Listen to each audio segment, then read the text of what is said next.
नमस्कार दोस्तों, बहुत ही बवाल और धमाल मचाने वाला गाना आ रहा है जो कि दिनेश लाल यादव और अम्रपाली दुबे के साथ में गाना आने वाला है। तो उसी के बारे में हम बताने वाले हैं। तो सबसे पहले गाना के बारे में बात करते हैं जो कि फसल मूवी का गाना आ रहा है।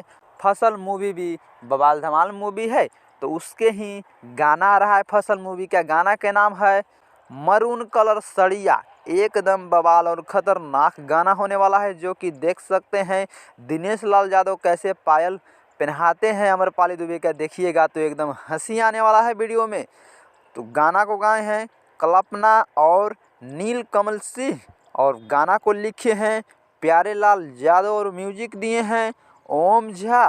तो एकदम बवाल और धमाल मचाने वाला जो कि एकदम पूरी खतरनाक गाना होने वाला है, जो कि देख सकते हो इसमें कॉमेडी भी कुछ होने वाला है इस गाना में।